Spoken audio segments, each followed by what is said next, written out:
crafty friends, it's Donna here, and for today's card, I've returned to my first love, which is colouring flowers.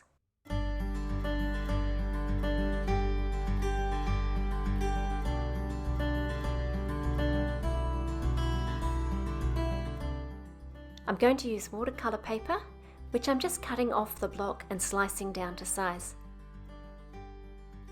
The stamp today is Paper Rose's Modern Poppies, which is a beautiful bouquet.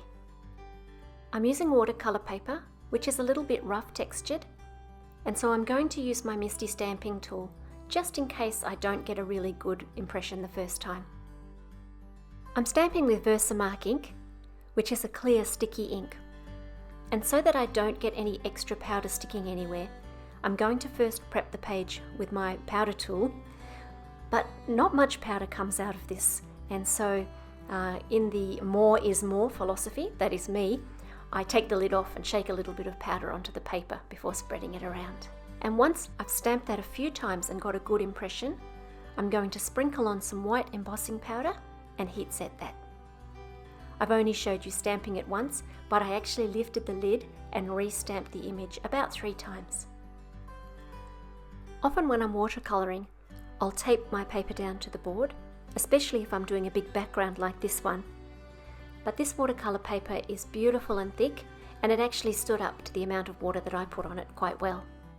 The other thing about the Fabriano Artistico paper is that it is very white compared to many watercolour papers, and so it doesn't muck with the colours, especially if you're going for a nice bright look like I am today. So the first thing I'm going to do is use a nice full brush and add a bunch of water to my paper. Then I'm dropping in some paint and spreading it a little bit, but then letting it do its thing after that. My paint today is actually an Ultra New colour out of a watercolour marker, and the colour is Moss.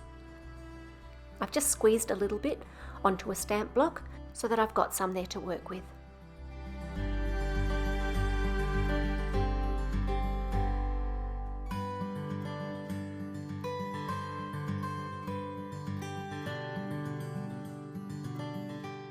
While my background panel is drying, I'm going to use that same moss green to paint the leaves on my Modern Poppies bouquet.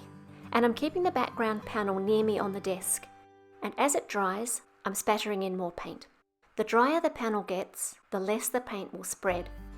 And so in the end, I end up with some dots that have almost faded into the background and others that are standing out quite clearly.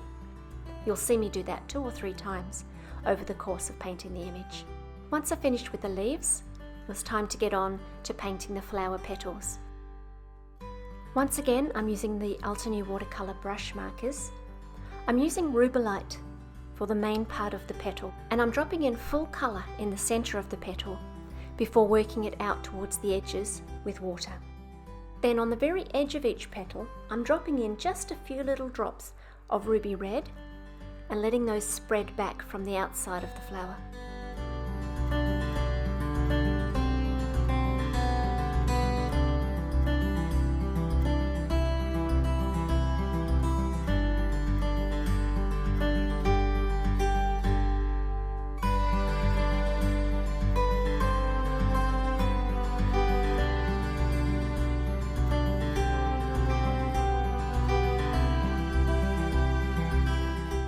I won't show you the whole thing because the process for every petal was exactly the same.